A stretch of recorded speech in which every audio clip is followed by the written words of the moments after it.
Listen to the silence fall. All right, we're 10 months in and we know it. Good to see you all. Welcome to the 5,435th meeting of the 9th largest Rotary Club in the world. So glad you are all with us today. And Kai Kai is going to lead us in song. Come on up, Kai Kai. Yes, please stand. Let's sing God Bless America. God bless America, land that I love.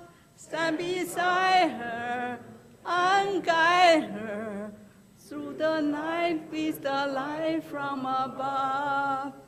From the mountains to the prairies to the ocean, wide winds blow. God bless America, my home, sweet home. God bless America, my home, sweet home. Thank you, Kai Kai. So a fun fact about Kai Kai, in case you're not aware, this woman has a PhD. That's the highest degree you can achieve, but she just passed all of our high school equivalency exams in English, and we need to celebrate her for that. So congratulations, Kai Kai.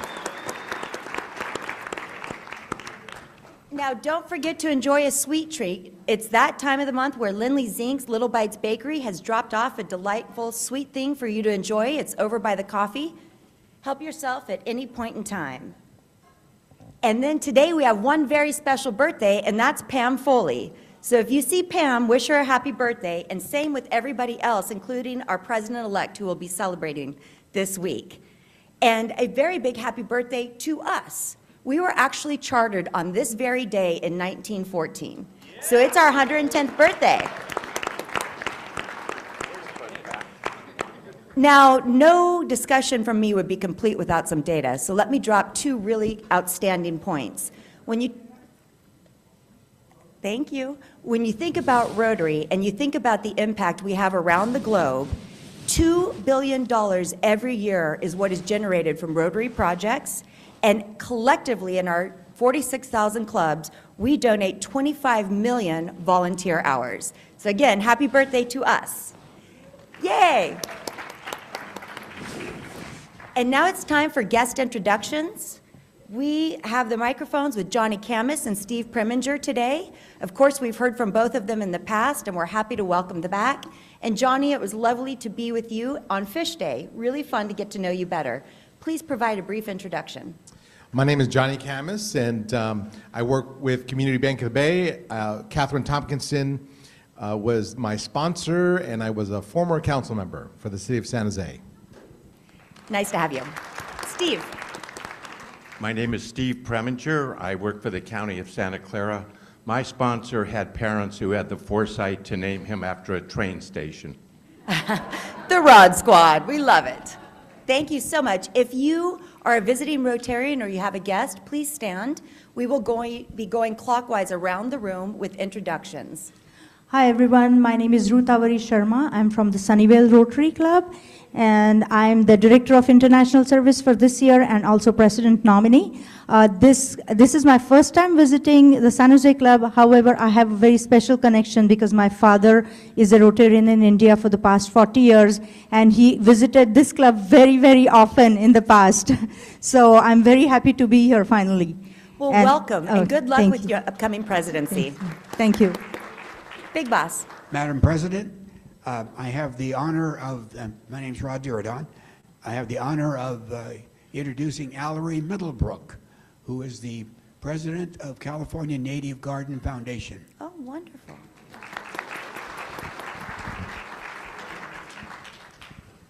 My name is Melinda Hamilton. I am another member of the Sunnyvale Rotary Club. I am also the fundraising chair for the Sunnyvale Education Foundation, the Youth Services Chair for the Sunnyvale Club, and I feel a little disloyal because I'm the former mayor of Sunnyvale and I'm across city boundaries, but I'm not in office anymore, so it's okay. Very good. I just wanted to also mention the Sunnyvale of people here are visiting today because we wanted to visit another club for fun, and you guys seem like a really great group. We also have a golf tournament coming up on May 20th that we would invite all of you to come to. We're signing up foursomes. If you sign up a foursome from your club, we will give you $100 back for your club for signing up. So if you have any questions, please come talk to either Ruta or Beverly or I at some point, and we will be happy to give you more information. Thank you But so thank you so kindly. much for having us today. Thank you. My name is Beverly Heather. Nichols. Hi, and President-elect I'm Karen. also Heather Lerner, my a sponsor's birthday girl, Pam Foley. And today I have as my guest the second son-elect visiting us from Los Angeles. He's a professional in film, lighting, and sound design.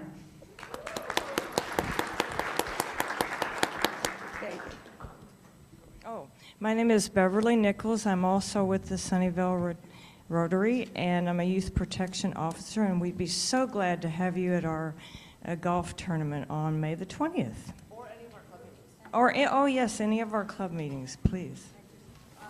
Just to add that if someone does not know how to play golf, we are also providing a golf clinic by a young professional, almost professional golfer. So we would love to see you all there, and please come and visit us at our meetings. Okay, thank you. Thank you. Next. Hi, President Karen. Hi, Jason. Jason Stein Consulting. I'm pitch hitting for Hal Hendrickson today. I have his guest, Ben Jordan, who's a financial planner. All right.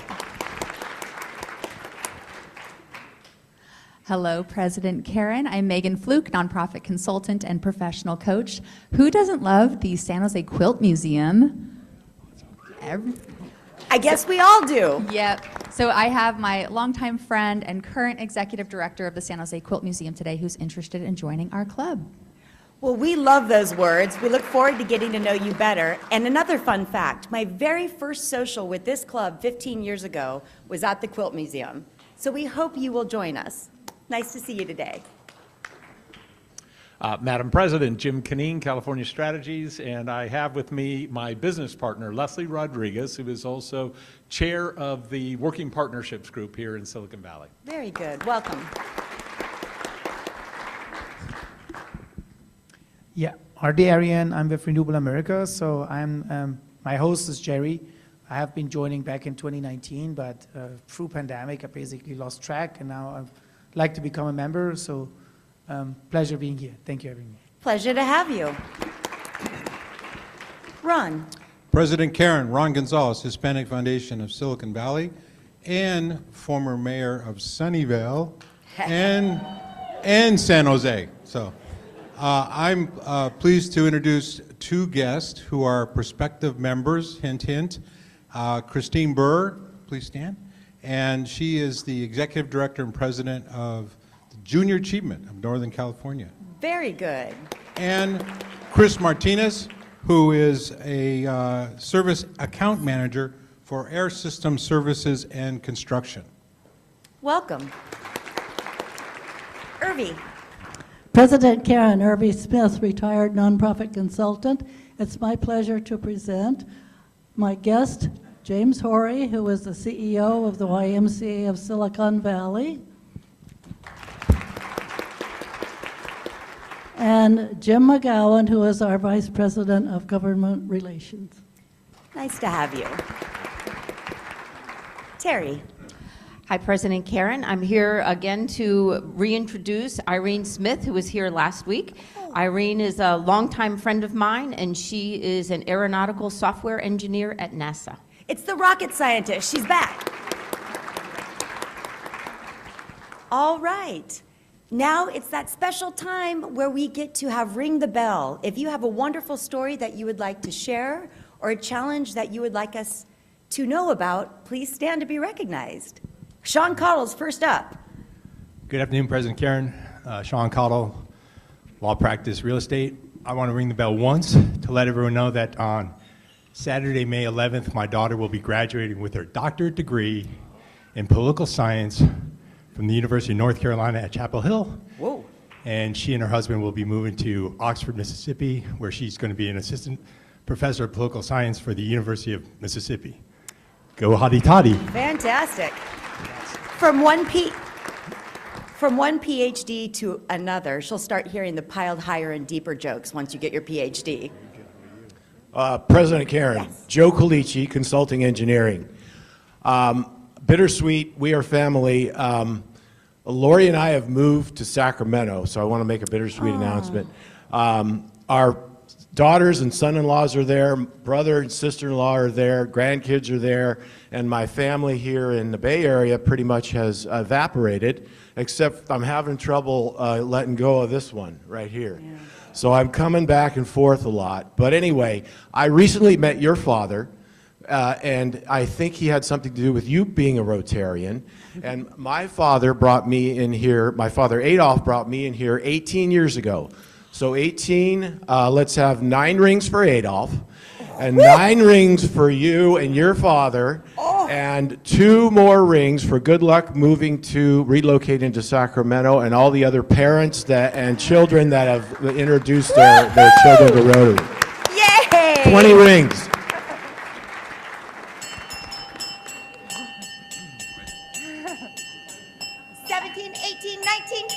Yay! Thank you. You will be missed. Keep coming home to us, too. Oh, well, I'm a failure. I apologize. I should just, like, drop the mic, walk off, and get off my presidency. Sorry about that. All right, Sean.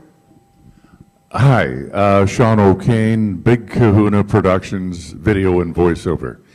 One ring for my son, Colin O'Kane. I just completed his 501c3 Colin O'Kane Foundation, supporting and raising money and awareness for HCM, hypertrophic cardiomyopathy, as well as first responders and firefighters. He was accepted into the Santa Clara Fire Department a week before he passed.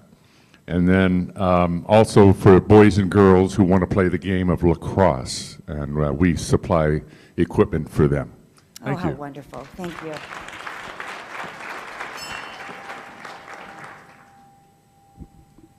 I'm blind. Okay. Oh, yay, you're back. You were gone the last couple of weeks. I was, but I'm back. Good to Hello, see you, Leslie. President Karen. Great to see you. I'd like to ring the bell once for our daughter who is home from Pepperdine, where she just spent her freshman year and she managed to get a 4.0. Yes, money well spent. Thank you. Whoa, that's a big deal. Thank you. President Karen, Sarah Janigan, I'd like to ring the bell once. We are very excited. You don't hear this very often, but our children are, one of our daughters is moving back to San Jose with 4 of our grandchildren, and we are thrilled they'll be here this week. Oh my gosh, that is amazing.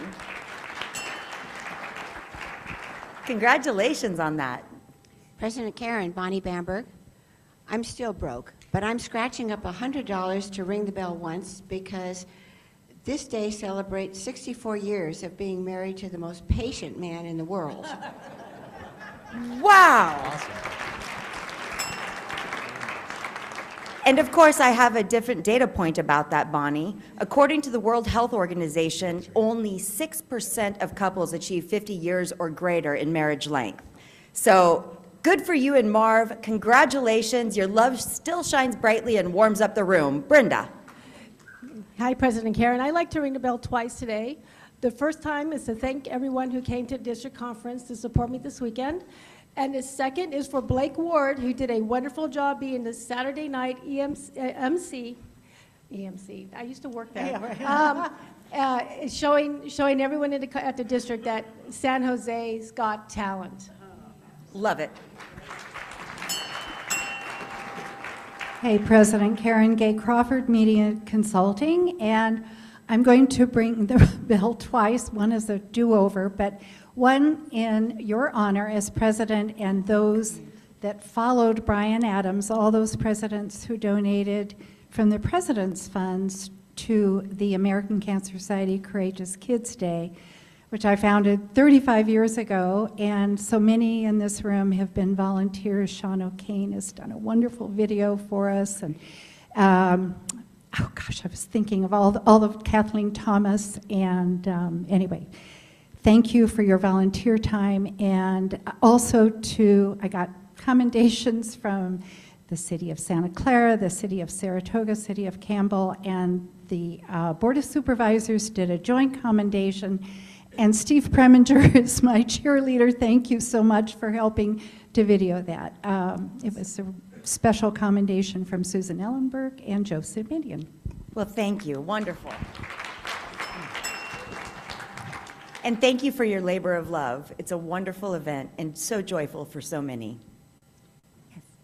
President Karen, Jim Towery, I would like to ring the bell twice in honor of my spouse, Karen Senator Towery.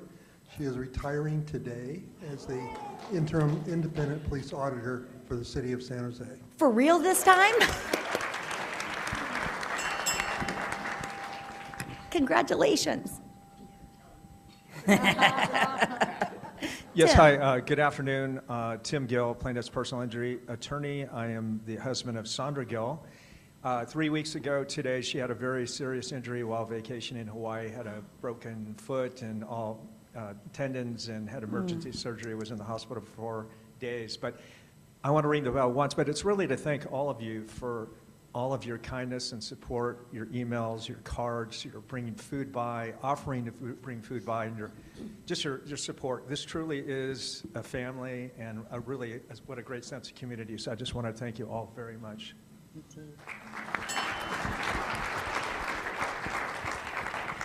And to that end, we have a number of cards at the welcome table in the lobby for Sandra. So if you'd like to drop her a note and send her a positive wish, please just sign one of those cards on your way out. Thank you, Tim, for all your work. Gloria. Howdy, Gloria Duffy. My sweetheart, Rod Diridon, deserves a bell ring. He will be receiving an honorary doctorate from San Jose State University. Go Spartans! On the 24th of May.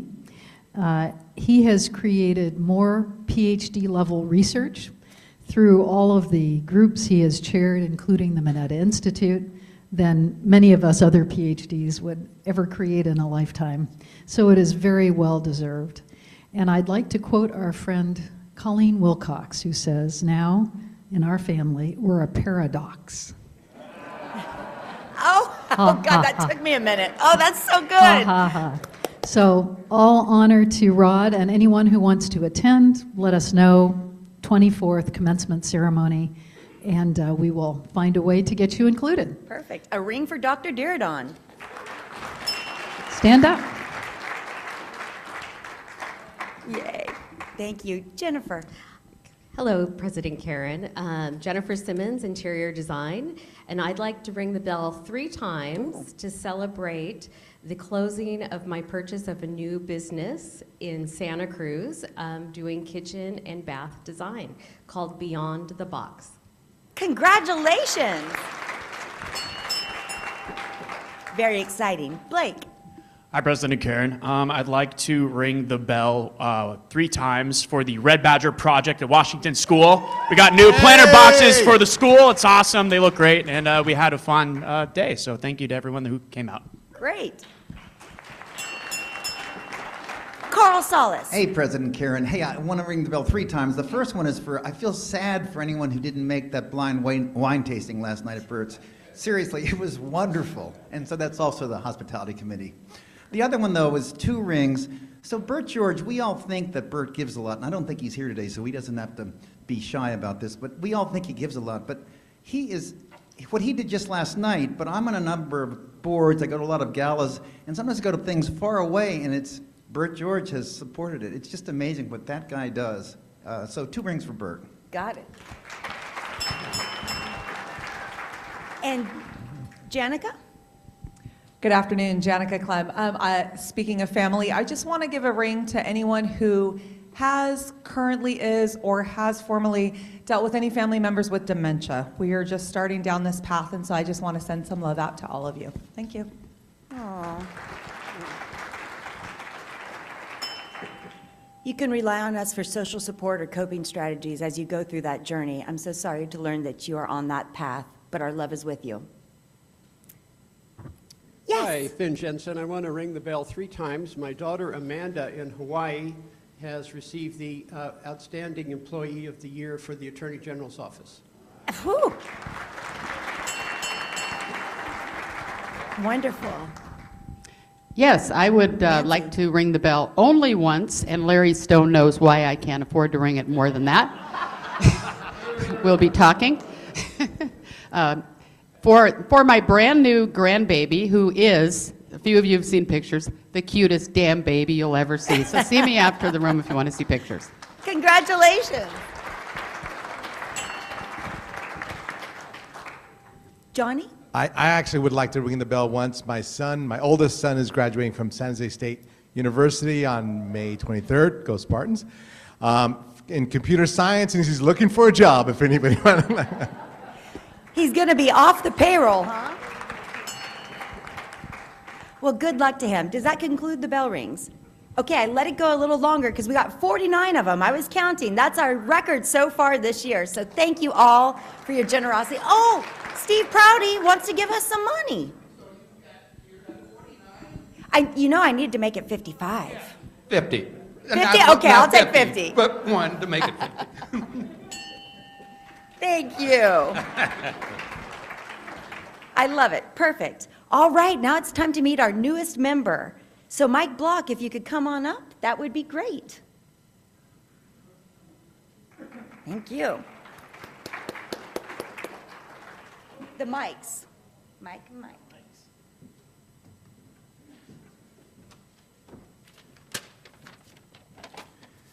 Thank you. Yeah. Thank you, President Karen. My fellow Rotarians, it's a joy for me to introduce to you our newest member, Mike Gudo.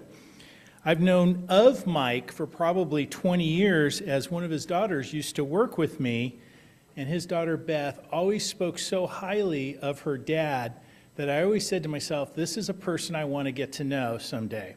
Well, it was divine providence that last year she reached out to me, let me know that her father had just retired, and that she wanted to introduce me to him and help him get engaged in some new activities. So here we are.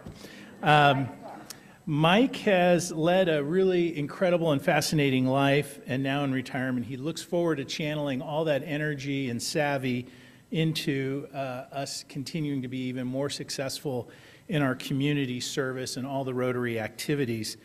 Real quickly, Mike grew up in San Jose in the Willow Glen section of town, graduated from Bellarmine, class of 72, then attended and graduated Loyola University in LA in 76 while on an Air Force ROTC scholarship.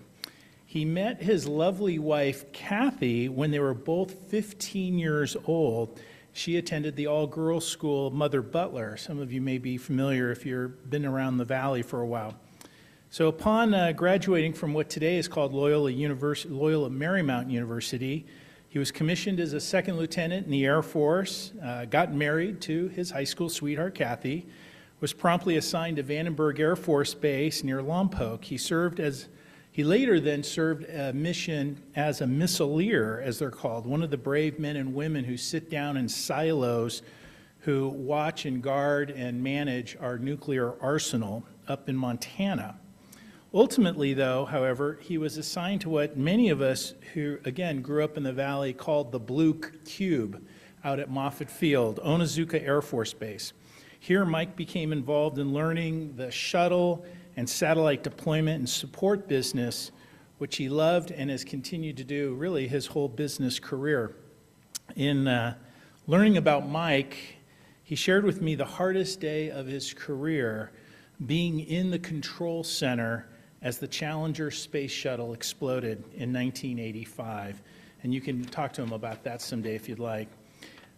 Mike decided to retire from the Air Force after that Challenger tragedy and join the civilian workforce, but of course he had so much talent and knowledge and experience, a defense contractor grabbed him quickly and brought him right back to the Blue Cube. And he stayed in the defense and satellite business in industry ever since, retiring as an executive, as I said last year. Mike and Kathy have raised their family of 5 children in Campbell, have been active parishioners at St. Lucy's. He's proud of his adult children, and especially the fact that 4 of the 5 followed him and graduated from LMU, starting a real family legacy. He also has 10 grandchildren. Ladies and gentlemen, I present to you Mike Gudo.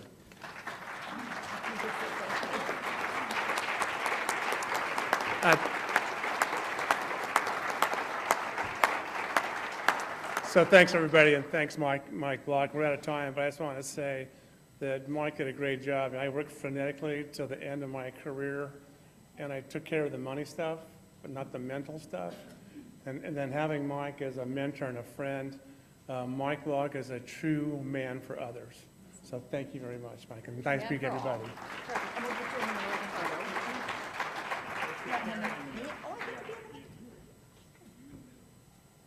They want him in the middle. All right. Someday we'll get used to this. We're only 40 meetings in. Thank you. All right, friends, thank you so much. Terry, while you start making your way up here, this is my 40th meeting that I've been with you, and we are about 3 minutes behind schedule. I apologize to Larry specifically because we've got this running competition that I'm always on time. But I'm going to ask you now to indulge us just with a few extra minutes of your time today so we can learn from our own members during the personals. But without further ado, let's hear from Terry Chapman. Well, I was here a couple weeks ago telling you about Rise Against Hunger, and I am back, as I told you I would be. Rise Against Hunger is a club-wide event that we are doing on May 19th from 10 to noon. We're going to be packaging over 12,500 meal kits. These kits are going to be filled with rice, dehydrated soy flakes, dehydrated vegetables, and micronutrient packets. We need probably about 50 volunteers to do that. We're signing people up in the lobby. You do need to register. This is open to your whole family, children, everyone, grandparents, everyone's invited. Rise Against Hunger is the nonprofit we're working with. They work in 37 different countries. They're a huge international nonprofit. It's the 7th time that our club is partnering with them. In 2023 alone, they provided over 57 million meals worldwide. Think about that. They're huge. They're great. And they work with local nonprofits to take the meals the last little bit. The kits that we are going to be putting together, they're going to be shipped out of the port of Oakland. Most likely, they're going to be going to either the Philippines or to Vietnam. Oftentimes, they go to schools. That's where they usually wind up is feeding children in schools. You know, sometimes it's hard to put a face on hunger. So I want to tell you a little quick story. I know we're running a little behind, but it'll be short. My parents were born in the 1920s in rural Poland. My mom used to tell me when she went to bed at night, she would cry because she was hungry. I can only imagine how her parents felt not being able to keep her in food. When I was growing up, I myself was a little precocious, and I didn't like to eat, and I wouldn't eat my peas and other things. And my father would always say to me, "You'd be surprised what you would eat when you're hungry," because he was also hungry. And I didn't have the gumption to ask him what he ate, because at that point I didn't want to know. He's gone now. I don't know what he ate, but I know it wasn't good. Neither of them were able to finish school. They had to help their families put food on the table. And so though I don't know these children in the Philippines, I don't know their faces, and the children in Vietnam who might wind up with these meal kits, but I know their narrative. And I would just really like to ask you to join me in changing that narrative. Let's fill those bellies. Let's give them the reason and the opportunity to finish school. And this event, it will save lives, and it'll most definitely change lives. So join me. 2 hours we're asking, May 19th. Thank you. Awesome. Perfect. Thank you. And the really cool thing is, for every 1,000 meals that you pack, you get to hit this gong, and he chooses new people that get to strike it every time. Of course, you all know I tend to be a little overly enthusiastic, so when they gave me that gong last year, I hit it so hard I almost knocked the man holding it back. So you too can try that. Just join us on the 19th. Thanks again, Terry. Now it's President's time. I'm out of time, but I have several quick announcements. So the firesides are coming up. For our Red Badgers, the month of May is when we hold fireside socials. They alternate among households, and they are purely for fun, to break down barriers and get to know one another better. You can see the schedule behind me. We've got a fun event at Radjo Roben Rescues, unlimited attendees, family friendly. We've got that good wine tasting that is limited to 10 guests. So take a look, sign up. For those of you who are monitoring your attendance and trying to maintain perfect attendance, firesides are the only social event that count as a makeup. You don't have to be here, you get to be here, and you get to have perfect attendance if you try. So don't miss that. We also had a busy week with the district conference. It was a lovely event, and you see here the House of Friendship being featured, where our Climate Action Committee had a booth. They had a number of visitors, a lot of enthusiasm. It was a fun time had by all, and you heard from Brenda earlier thank us for standing up and supporting her achieving the Rotary of the Year award, which was a terrific, phenomenal success. Oh, there she is. I got my slides just right. And then, of course, we have an opportunity. Our Military Care Committee and our San Jose State University Committee are hosting tables to hand out water to San Jose State University graduates and their families. It'll be on the 7th Street in the Paseo, and one of our San Jose State University Go Spartans veterans is donating all the water. We're asking you to volunteer for 2-hour shifts. Please reach out to Catherine if you'd like to learn more, and you can sign up to help. It should be a good time. And then, of course, an update, and you heard a bit earlier about the Red Badge Committee project. We will have a formal presentation from them in the next couple of weeks where we'll see a video, but they did an outstanding job renovating the patio garden at Washington School and really helping build that school's resources up yet again.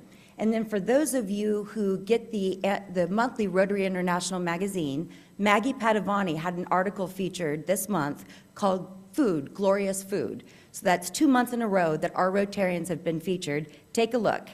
And then finally, we heard about dementia a little bit earlier when the bell was rung, but one of our former members, Rich Bro, unfortunately has dementia and now has an in-home caregiver.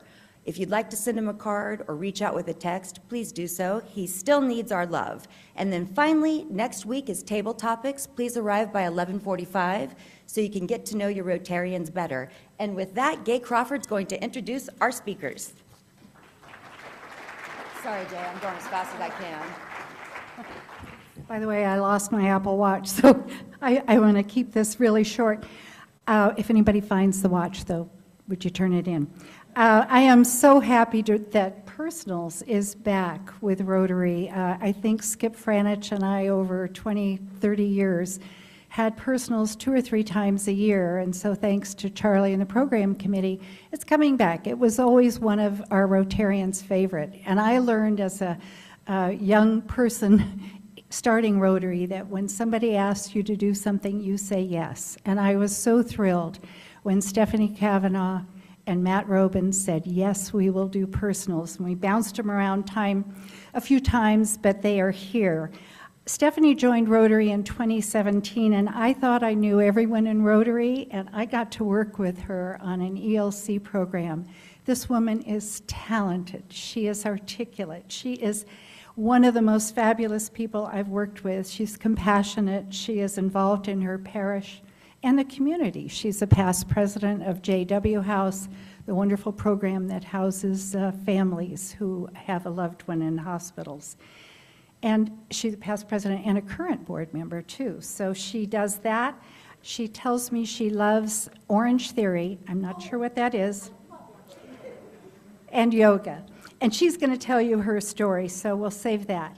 She's going to start, and then Matt Roben, God knows what Matt is going to tell us. I mean, all of you know him. I think he joined Rotary in 2022, and we know him as the kilted auctioneer, the juggler, the stilt walker, the theater guy. You've done just about everything, and I am going to be fascinated how, hopefully in about 13 minutes, he will tell us how all that is brought together.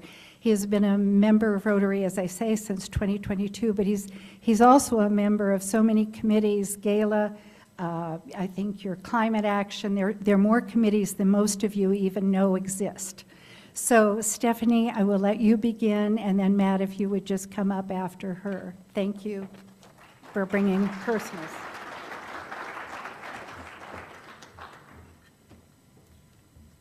Well, who could say no to Miss Gay Crawford, right? So good afternoon, everyone. When Gay reached out and asked if I would do the personal segment, I was actually quite honored. So buckle your seats and let me take you on an adventure. So, as the title suggests, what? You climbed an active volcano 5 times? Yes, I did. Perhaps a normal individual may consider climbing this volcano in their lifetime, but this lady in front of you was crazy enough to do it 5 times. So I can attribute this sense of adventure to my early childhood. I was a military brat. This meant that we moved from place to place, never putting down roots. My younger brother and I had to adapt quickly to our surroundings to make friends. So if you ever had a conversation with me, this explains why I could actually talk your ear off. So my parents divorced when I was in middle school, and the middle school years are tough for any adolescent, let alone also having to deal with your parents' divorce. My mother is my rock and gave us the strength to persevere. She provided the strong sense of faith and always encouraged us to give back to our community, especially to the church. While in college, I thought I wanted to be a doctor and volunteered at the Children's Hospital and low vision clinics for the elderly. Then all changed when I discovered the world of pharmaceuticals. I'm actually a legal drug dealer. I've enjoyed working in the pharmaceutical and medical device industry for over 20 years. I also married my college sweetheart and have been blessed with 2 beautiful children, my daughter Catherine and my son Jared, and our lovable Labrador Retriever, Chloe. So let's fast forward to this active volcano story. If you are a parent, you know that you would do anything to support your child. While my kids were in elementary school and middle school, it was easy to be involved with their activities. I volunteered for a variety of assignments. I was a room parent, I was the team mom, the co-op Girl Scout troop leader, to name a few. However, when they're in high school, life changes, and it was more challenging to get involved in their activities and not look like that helicopter mom. Keep in mind, I'm actually Asian, so there's another term for that as well. So when my daughter learned about the Nicaraguan mission trip through our church, she wanted to go. For my 16-year-old to attend, I either had to be her chaperone or ask someone else to be the chaperone. Can you guess what happened? Yes, we actually both went on the Nicaragua mission trip with 58 other missionaries for 1 week. So our parish had partnered with an organization based out of Chinandega, Nicaragua. Our goal was to assist in building and providing a clean water supply, building modern bathrooms and a school, and to also deliver the farm animals like pigs, cows, or chickens. So providing a means of clean water supply was a critical project in many of these rural communities. Did you know that 69% of these families lack access to clean water in their homes? The direct result of not having the clean water would be parasitic infections, kidney disease, and chronic diarrhea that can contribute to a lower life expectancy. We also had to provide the education in the communities on hygiene and introduce proper hand washing techniques. So on our first mission to Nicaragua, we arrived on a Saturday and they reviewed the itinerary for the week. They discussed the various diseases and ways that we can volunteer, i.e. digging the ditches to lay the pipes down. So I had to get rid of my manicure and cut my nails down, work with the medical team, and help at the school or deliver the farm animals to a family. Sunday was a hike up the volcano. While I knew this was going to take place, I had no idea what I was in for. Cerro Negro is the youngest active volcano in Nicaragua. It is 2,888 feet above sea level, and the last time it erupted was in 1999. The level of difficulty for this hike was moderate, and it was actually quite steep. There are 2 ways to climb a volcano: up the face, which is more difficult because it was all volcanic sand, or behind. the back of the mountain, which is rockier but could also be quite treacherous. So once again, can you guess which way I climbed? I followed my daughter, and it was up the face of the mountain. So 2012 was the first time I climbed Cerro Negro. So imagine this. The terrain that you are dealing with is volcanic sand. So for every 5 steps you climb up that mountain, you came down 1 step. This climb tested your endurance and your willpower, and God forbid that you were afraid of heights, which I am. It was very tough for me, and that's when the reality sunk that I was actually really out of shape. And the human spirit of others helping me up the mountain, providing the salt and water, and just encouragement was huge. It was a truly humbling experience. I can confidently tell you that I actually was not the last one out of the 60 missionaries. I was actually the second to the last up the mountain. So when you see this, basically to the far right, that is Cerro Negro. It's a beautiful mountain. And then to the left, that is actually one of the steepest areas climbing up the volcanic sand. The 2 bottom pictures is my daughter and also my son as we climbed up that mountain. So this first volcano experience set this tone for me regarding how the rest of that week would be. My daughter and I dug the ditches to lay the pipes for the water, spent time with the kids in the school, and worked with the medical team. We met with the mothers in the nearby communities to also review the importance of proper hand washing prior to every meal. All the missionaries were able to spend time with the Nicaraguan, oops, did I move that by accident? You're not supposed to see that. All of the missionaries were able to spend time with the Nicaraguan families who opened up their homes, working alongside us, and we're so grateful for our contributions in the communities. So prior to this trip, I told all my family and friends that I was dropping off of the grid to only contact me if there was an emergency. Doing so allowed me to be, quote unquote, in the moment. In our fast-paced lifestyle here in Silicon Valley, you rarely can find time to decompress. Going to Nicaragua on this mission trip reminded me of the importance of what it meant to be in the moment when you're interacting with people and especially with your loved ones. It was a good gut check and something to keep in the forefront of my mind, especially when we returned home. So after this mission trip, I was deeply moved by the Nicaraguan people and their spirit. The overall experience was profound, and this fueled my passion to get more involved with mission trips at my parish, and I soon became the chair for the next 5 years. My children and I have this special bond with going on this mission trip. My daughter went 3 times, and my son went with me once. They didn't realize the privileges that they have living in the United States. I believe that they both have a better appreciation of life and what is truly important. There is less emphasis placed on the designer handbags or the type of car you drive. Rather, there is more value placed on your family and friendships and the things we do that we take for granted, for example, our health, a roof over our heads, or food on the table, and actually the ability to go to school for a higher education, especially for the girls. With every subsequent mission trip, I climbed the volcano. Every experience was unique. It was wonderful to see how the volcano hike and the overall mission resonated with our missionaries.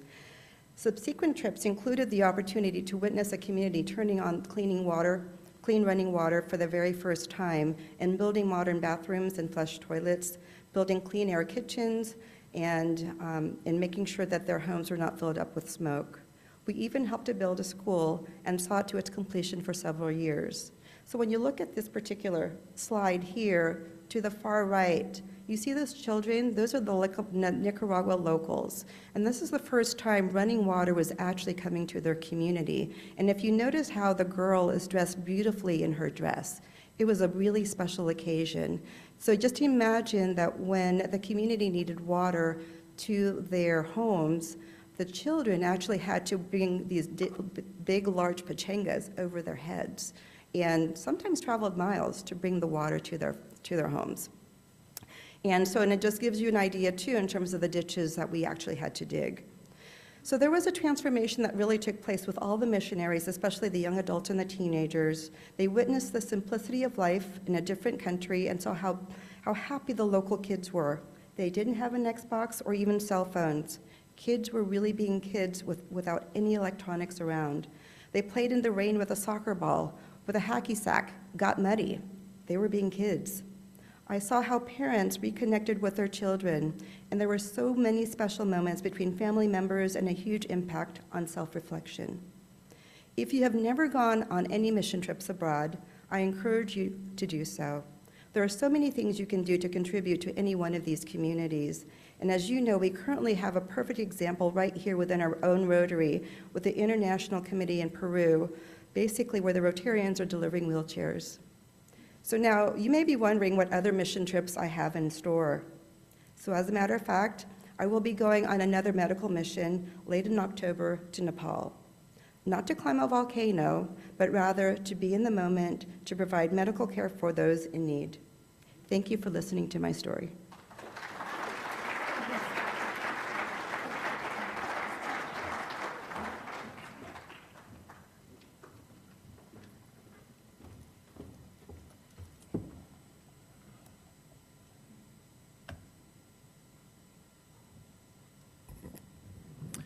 I got a tight 30 for you guys. You ready? Better start laughing now. All right. The Enneagram personality type. It is a simple yet powerful questionnaire that helps you identify what your strengths and weaknesses are. I'm a type 7, the enthusiast, the busy, fun-loving type, spontaneous, versatile, distractible and scattered, bold and vivacious, pursuing what they want in life with a cheerful determination. 7s are exhilarated by the rush of ideas and by the pleasure of being spontaneous, preferring broad overviews and the excitement of the initial stages of the creative process to probing a single topic in depth. This comes as absolutely no surprise to anybody who has ever met me. In my 47 years on this planet, I have had hobbies and jobs that have ranged from running a successful lemonade stand when I was a child, to sweeping up hair at a barber shop, making pizzas at a restaurant, working as a theater artist, a circus performer, a bartender, a waiter, a personal trainer, a dietitian, a volunteer scuba diver, a beer brewer, a bread maker, a gardener, a farmer, a triathlete, a handyman, author of a magazine article, a podcaster, the founder of a circus festival, a hang glider pilot, a bowler, and a Chicago police officer, in addition to running a farm animal sanctuary and being a professional auctioneer. After 25 years in the circus, I had at the age of 40, I guess what you might call a midlife crisis. I wasn't looking to grow my hair long or buy a fancy car. All I knew was what I was doing at that point was not making me happy anymore, and I needed to do something different. So naturally, I took the test to become a Chicago police officer. And just like a type 7, when I was working as a cop, I dove headfirst into every training opportunity that I had. I joined a bike team. I learned to ride an ATV and got to patrol the beaches, kind of like in the Police Academy movies. I learned to play the bagpipes. I took a week-long class on crisis intervention training, or CIT, and as no surprise to anybody, I started working as officer friendly, speaking to children in schools and helping them to learn about what we do as police. One of the things people don't really realize is that when you're an officer, there's not a whole lot of physical activity in your day. You do a lot more speaking to the public. I had 100 times more verbal interactions with people than I ever did physical ones. If I had one arrest every day or two, that was considered a lot. Most of my days were spent talking to dozens of people of all walks of life, and I loved that. People always want to know what the craziest thing that ever happened or that I ever saw when I was a cop. And while I have a couple stories of fun foot chases or crazy arrests, the story I love to share that probably had the most impactful moment I feel that I've ever had was when I was able to help save somebody's life. This was a random weekday when a call came out over the air asking if there were any CIT trained officers to go to an apartment and deal with a mental health crisis. When my sergeant and I arrived on the 5th floor of this very nice apartment building, we were met by about 7 firefighters, ambulance people, and the girlfriend of this guy we'll name John. She shared that John was bipolar and manic depressive, currently non-compliant with his meds, and he had been drinking heavily throughout the day. After an argument where she told John she felt like they needed to take a break, he decided to run straight through their glass balcony door, shattering it to pieces, and then climbed over the edge of that balcony, holding on with just his hands, barely leaning with his toes on the ledge, and threatening to jump. Blood was covering his arms. Everyone always says, why didn't you just grab onto him? Well, slipping off and/or they pull you over. You just don't do it. We asked John if it was all right if we came out to talk to him. He said it was okay, but he wanted us to stay back, nowhere near him. And every time we got any closer than he felt comfortable with, he would start to lean back, let his hands go, fall for about a half a second, grab back on and say, I don't think you realize how serious I am. It was like something straight out of a movie. We spent 90 minutes on that balcony with John, trying to get him to focus on the things he enjoyed about his life, anything other than what was going on at that moment, reminding him that he was not in trouble, that a lot of people cared about him, and that we just wanted him to be safe and get the help that he needed. Slowly but surely, John calmed down and eventually worked through his temporary mental distress and realized he did not want to end his life. He chose to climb back over that railing, and when it was over, he shook our hands and apologized. I looked at him in the eye and told him it was not necessary to apologize. I spent that time talking to him because I just wanted to see him survive. I wanted to see him get the help he needed, and I wanted him to realize how many amazing people he had in his life and on his team. We walked together to the ambulance, got him to a hospital for a mental health evaluation, and some incredible medical professionals were able to get John the help that he truly needed. Like many of us, I've had way more friends and family than I've ever imagined who've taken their own lives. I could never understand how sad, how lonely, how desperate they must have felt to go that route. One of the hardest for me to process was a dear friend of mine who seemed like quite literally the happiest person on the planet. He was the friendliest, most outgoing person I knew. He was the last person any of us would have ever imagined. A short while ago, I was listening to the podcast Radio Lab, and they were talking about the 988 phone number. Everyone knows 911, but not many of us realize that we have a national resource to call when we have a mental health crisis or we're contemplating suicide. I want to repeat that number again, 988. Put that number in your phone because you never know if you or somebody you love might need it. On the other end of that line are people who are trained to talk to you through that moment. Maybe not as dramatic of a moment as John was having, but they will talk to you. The original researchers who became the catalyst to create this number had read through thousands of suicide notes from veterans. And the number one thing they took away from that research was that those people wanted somebody to listen to them, somebody to hear their story, and somebody to talk to. Well, in addition to listening, when we were taught CIT training, they told us that asking somebody if they're considering self-harm, suicide, or harming others does not plant the idea in their brain. Taking the time to talk with someone is often enough to help that person get past their current state of distress and live to see another day. Think about that. Just talking to someone who needs someone, anyone, to listen to them could literally save their life. So why do I bring all of this up now, and how is all of this related to me and my Enneagram type? Well, one of the greatest things about the Enneagram is that it not only tells you what your strengths are, but it also helps you identify what your weaknesses are. And while I would like to believe that I am perfect, I know that I have hidden within me some challenges that I often choose not to face. If you've ever thought that I love talking, you're right. Sevens are uncomfortable with silence. It is an anxiety-inducing moment for all of us. A lull in conversation, therefore, means that I must say something. Must. It is not an option.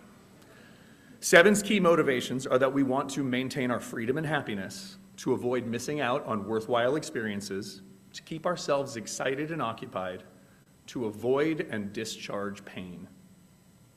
Loneliness is my pain. My first 18 months in San Jose occurred during the first 2 years of the pandemic. I was mostly alone, without my amazing wife, Emily, the love of my life. During the time I was here, beginning what was to become the rest of our lives here in San Jose, she was still busy working as an ER doctor in Chicago.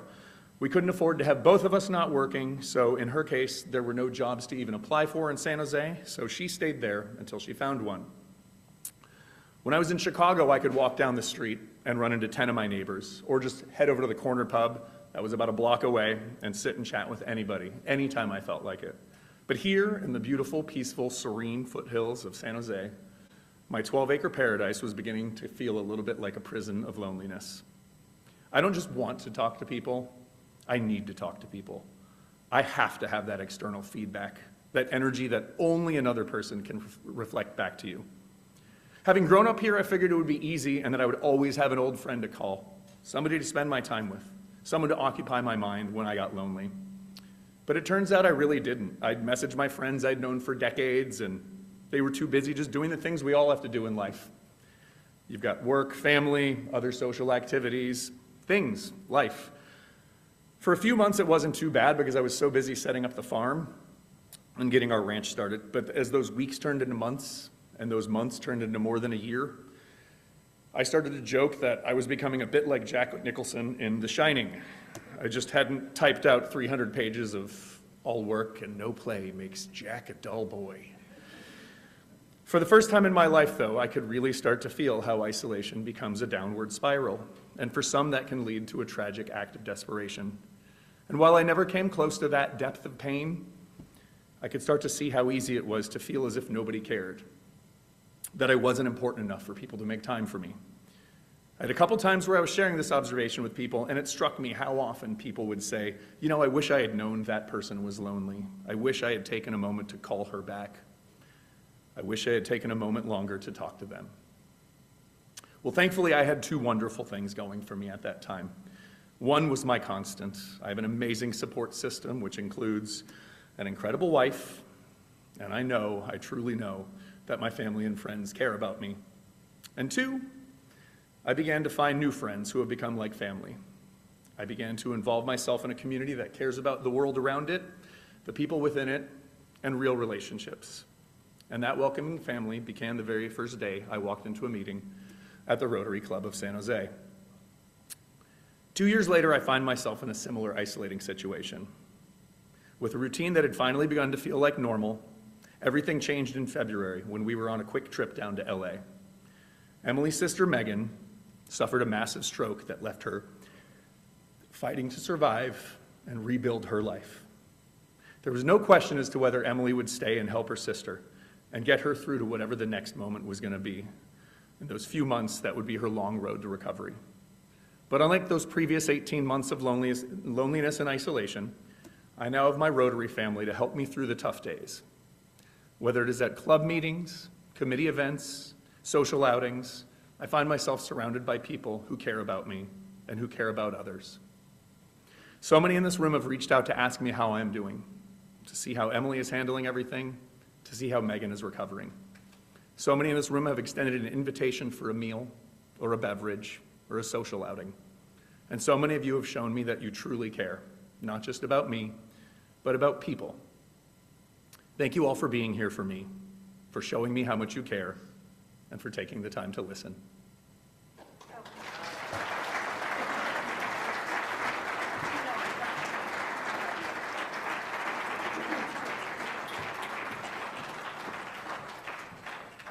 Well, if you hadn't yet got teary-eyed today, that might have done it for you. Stephanie, I mean, thank you for, I don't know where you are. There you are. Thank you to you both. That was incredible, and that really demonstrates the power of our Rotary family. And I feel like I know you better and can relate to you better. As someone who's equally outgoing, I almost catapulted myself off my second floor balcony during COVID. I get it. But we're all here together now, and anytime anybody needs anything, reach out. We've made up some time. Thank you both for your transparency and sharing your story. We've made a donation to Loaves and Fishes that directly relates to some of your comments about hunger and some that Terry made earlier. Don't miss next week. Alex from the Downtown Association will be giving us an update on his vision for the future. And then finally, my thought for the day, self-acceptance is the foundation for constant growth and positive change. That's very important. And the second thing I want to say is I often reflect on my behavior, what I've said after events. And last night was so incredibly fun at the blind wine tasting that I got a little overwhelmed in my enthusiasm. And so as I woke up at 4 a.m. and thought, did I make an ass of myself as bad as I think I did? I had to reflect on one of my other favorite quotes, and that is from Eleanor Roosevelt, and you heard it once before in October. I'll repeat it again. You wouldn't worry so much about what people thought of you if you realized how seldom they do. We're all busy. Love you guys. See you next week.